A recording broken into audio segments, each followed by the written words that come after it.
Usailama bin Kazab lahir di wilayah Yamamah, sebuah daerah subur di Jazirah Arab. Sejak kecil, ia dikenal sebagai pria yang pandai bicara dan memiliki daya tarik tertentu di hadapan masyarakat. Kepribadiannya karismatik, tetapi di balik senyumannya tersimpan ambisi besar yang tidak diketahui orang banyak. Usailama bukan berasal dari kalangan pemuka agama, namun ia mempelajari bagaimana para nabi terdahulu menyampaikan dakwah. Dalam diam, ia menanam rencana besar, menjadi nabi seperti Muhammad. Saat Islam mulai menyebar luas dan Rasulullah mengirim utusan ke berbagai daerah, Usailama merasa tersingi. Ia melihat pengaruh Rasulullah membuat posisi suku-suku lain lebih kuat secara politik dan spiritual. Maka, dengan cerdik, ia mulai menyebarkan berita bahwa dirinya juga menerima wahyu dari langit. Dengan penuh keyakinan palsu, ia menamakan dirinya Nabi dari Yamamah, lengkap dengan ayat-ayat palsu yang dibuat untuk menyaingi Al-Quran. Banyak pengikut buta di wilayahnya yang mulai mempercayainya, terutama dari kalangan yang ingin mempertahankan kekuasaan lokal. Keberaniannya makin menjadi ketika ia mengirim surat kepada Rasulullah, mengusulkan agar wilayah kekuasaan dibagi dua, setengah untuk Muhammad, dan setengah untuk dirinya. Rasulullah menjawab dengan penuh ketegasan bahwa bumi ini milik Allah, dan dia hanya memberikannya kepada siapa yang dia kehendaki. Penolakan ini menjadi pemicu bagi Usailama untuk mempersiapkan perlawanan fisik terhadap pasukan Islam. Ia membangun pasukan besar di Yamamah dan menyatakan dirinya sebagai penantang kenabian sejati.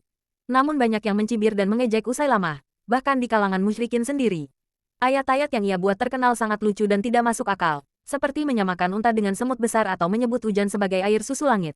Para penghafal Al-Quran dan ulama melihat ini sebagai ejekan terhadap wahyu Allah. Namun tetap saja, sebagian pengikutnya terbius karena iming-iming kekuasaan dan kekayaan. Keadaan ini menimbulkan kekhawatiran di kalangan kaum muslimin, karena gerakan Usailama makin luas dan membahayakan. Setelah perang, banyak dari pengikut Usailama yang bertobat dan kembali kepada Islam. Namun bekas luka perang Yamamah sangat dalam. Banyak penghafal Al-Quran gugur sehingga Umar bin Khattab mengusulkan kepada Abu Bakar untuk mengumpulkan mushaf dalam bentuk tulisan. Inilah yang kemudian menjadi langkah awal kodifikasi Al-Quran. Kegilaan Usailama ternyata berperan secara tidak langsung dalam pelestarian mushaf suci umat Islam.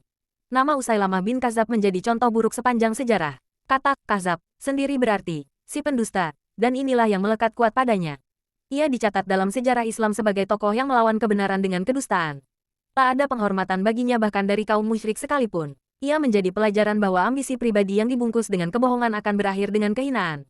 Kini, reruntuhan Yamamah menyimpan kisah pahit sang nabi palsu. Di tempat itu dahulu Usailama berdiri penuh kesombongan. Kini hanya tersisa debu sejarah yang dilupakan. Namun dalam kajian sejarah Islam, namanya tetap disebut sebagai peringatan bahwa setelah para nabi sejati, akan datang para pendusta yang mengaku membawa wahyu. Dan umat harus waspada terhadap tipuan mereka yang lihai dalam kata namun kosong dalam jiwa. Cerita tentang Usailama bin Kazab bukan sekadar catatan sejarah, tapi juga cermin bagi kita, bahwa keimanan harus didasarkan pada ilmu dan kebenaran.